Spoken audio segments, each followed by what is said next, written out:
করব, অসুস্থ মানুষ।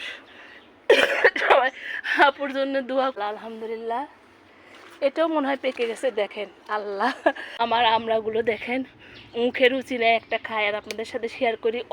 এখানে উঠছি, কণ্ঠ থেকে তো বুঝতে পারছেন আপু কিন্তু অনেক অসুস্থ। সবাই আপুর জন্য দোয়া করবেন। আসসালামু আলাইকুম, সবাই কেমন আছেন? আম আসলে টিপে টিপে দেখছি আসলে পাকছে নাকি। 2-3 দিন পর ছাদ বাগানে উঠছি। আর এটা কিন্তু আমার চিংমাই আম। ভালোভাবে টিপে টিপে দেখছি আর আপনাদের সাথে শেয়ার করছি। আবারও দেখায়, দেখেন ড্রাগনের ফুলগুলো কিন্তু নেতায় পড়ছে।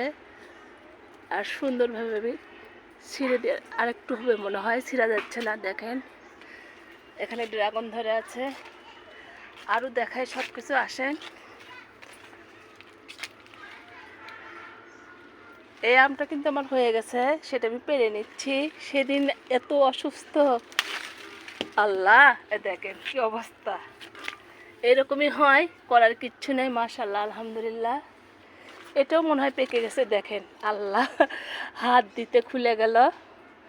সবাই আমার ভিডিওটা দেখবেন। এটা কিন্তু ব্ল্যাক স্টোন আম। দেখেন আর আছে, আর এখানে একটা আছে, দুইটা থাকলো। আর পেরে নিলাম ভালোভাবে। আসেন আরও কি শেয়ার করি। অনেক দিন পর ঠিকঠাক মতো ভিডিও দিতে পারছি না, কারণ যেহেতু আমরা স্বামী স্ত্রী দুজনেই অসুস্থ। আসেন এখান থেকে একটা আম পেয়ে নেই, মুখে রুচি নেই। সন্ধ্যার আগে ভিডিওটা করছি, আজকেই ছাড়বো। মাশাআল্লাহ, আলহামদুলিল্লাহ। আর বেশ কয়েকটা থাকলো। এগুলো কিন্তু আমার কাঁচ মিষ্টি আম, এটা অনেক মিষ্টি।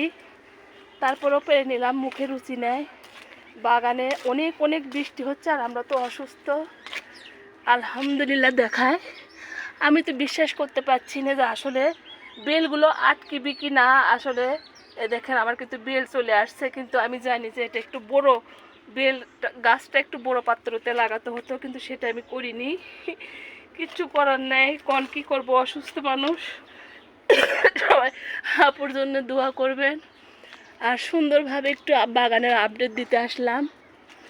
আম আমার বাগানে এখনও আছে, অনেক অনেক ভালোভাবে সবার সাথে শেয়ার করে। আসেন আর দেখাই। ভিডিওটা খুব একটা বড় করব না আজকে, যেহেতু আপু অনেক অনেক অসুস্থ। আর অনেক অনেক সুন্দরভাবে আমার বাগানের আম দেখাচ্ছি।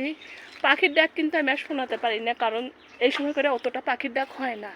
তারপরে ওরা আমি আসলে একটু ডাকাডাকি করে আর আপনাদেরকে শোনায়।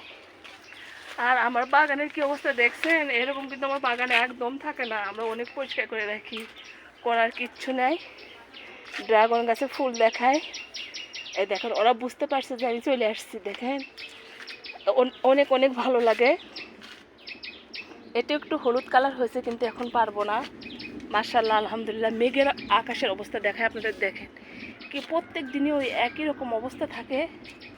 আমার কদবেল গাছে কিন্তু আবারও ফুল আসছে। মাশাআল্লাহ, আলহামদুলিল্লাহ। সবাই বলবেন আসলে একটা বড় পাত্রে, বেল গাছটা আর কদবেল গাছটা আমার বড় পাত্রতে লাগাতে হবে। সময় করে উঠতে পারছি না। কালকে আমার বোনের ছাদ বাগানের একটা ভিডিও দিছিলাম, আজকে সকালে দিছিলাম। বোনের বাসায় ছিলাম, হাজব্যান্ড অসুস্থ, চলে আসছি। আর দেখেন আমার আমড়াগুলো দেখেন, মুখে রুচি নেয় একটা খাই। আর আপনাদের সাথে শেয়ার করি, অনেক অনেক অসুস্থ। এই দেখেন আমড়াটা পারলাম এই থোকা থেকে। দেখেন এরকম করে বাগান থেকে এসে খায়। আর যত বৃষ্টি হয়েছে ভিজা পরিষ্কার আর কি। বিসমিল্লাহ বলে অনেক মিষ্টি লাগছে, মুখে রুচি নেয় তো অনেক অনেক ভালো লাগলো। আর অনেক পরিচর্যা করতে হবে, ঠিকঠাক মতো করতে পারছি না, আর আপনাদের সাথে শেয়ারও করতে পারছি না। আর পাখিরা কিন্তু আমার কাছে ঘুরে বেড়াচ্ছে। ভালো থাকেন সবাই, সবার জন্য অনেক অনেক দোয়া আর শুভকামনা রইল। আল্লাহ হাফেজ। অতটা পাখির ডাক হয় না, তারপরেও ওরা আমি আসলে একটু ডাকাডাকি করে আর আপনাদেরকে শোনায়। আর আমার বাগানের কি অবস্থা দেখছেন? এরকম কিন্তু আমার বাগানে একদম থাকে না, আমরা অনেক পরিষ্কার করে রাখি।